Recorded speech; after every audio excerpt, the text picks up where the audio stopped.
Après avoir parlé de cela, nous avons fait une petite remarque. Donc, on a remarqué la diversité des événements et qu'il y avait plusieurs personnages. Nous nous sommes revenus au quoi? À la théorie qui dit que la boîte à merveilles, c'est plus qu'une autobiographie, c'est une ethnographie. D'accord? Et là, ce qu'on a remarqué, c'est que pour Ahmed Sfraoui, l'ethnographie était quoi? Était une autobiographie plus plusieurs biographies. Ça veut dire qu'il a parlé de sa propre vie, plus plusieurs vies qui partagent sa vie. Donc, il y a la vie de Ahmed Sfraoui, le personnage principal, et il y a la vie de la Aïcha, de la Khadija, de Moulay al-Arbi, du coiffeur, le premier qui est mort, le deuxième qui a marié sa fille à un homme plus grand qu'elle. Donc, il y a plusieurs personnages.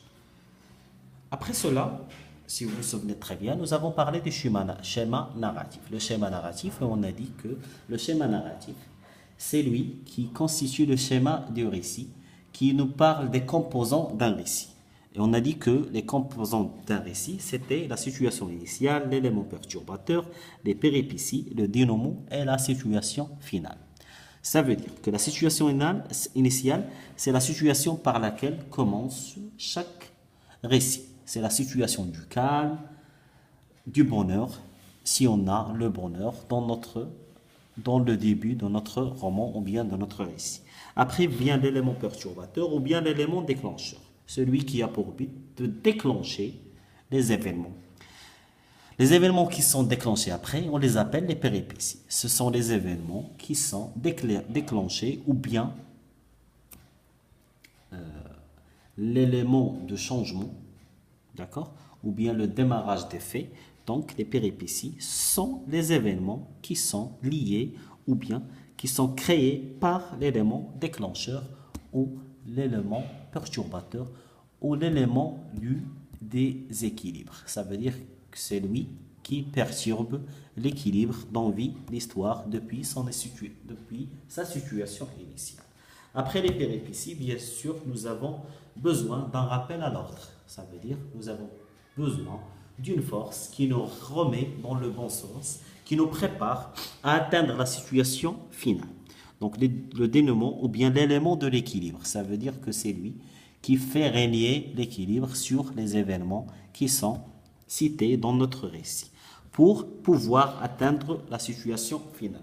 Et je vous avais bien dit que il ne faut jamais dire ou bien penser que la situation finale, c'est la même chose que la situation initiale.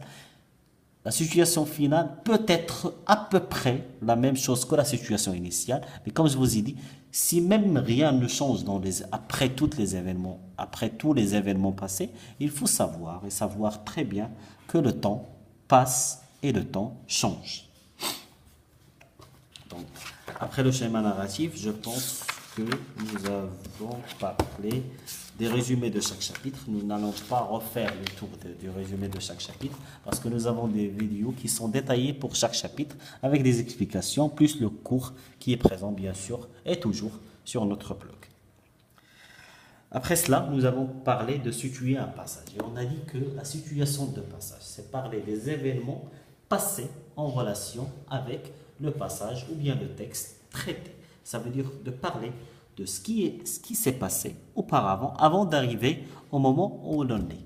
Pour mieux répondre à cela, on peut commencer notre phrase par « ce passage se situe après » et commencer par parler des faits qui sont précédés. Si on a une bonne mémoire, si on a vraiment des précisions qui sont correctes, on pourra même dire « ce passage se situe juste après que ».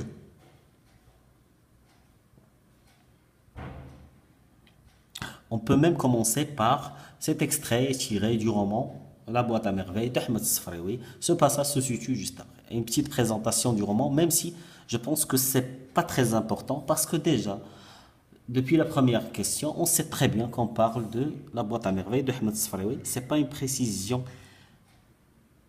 qui apportera une grande valeur à votre réponse, mais disons à la marocaine pour remplir un peu ou bien gonfler un peu votre réponse et non pas votre ego. La réponse doit être gonflée, mais il faut surveiller son ego.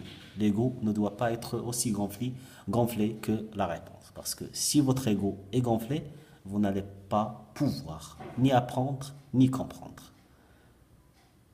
Donc,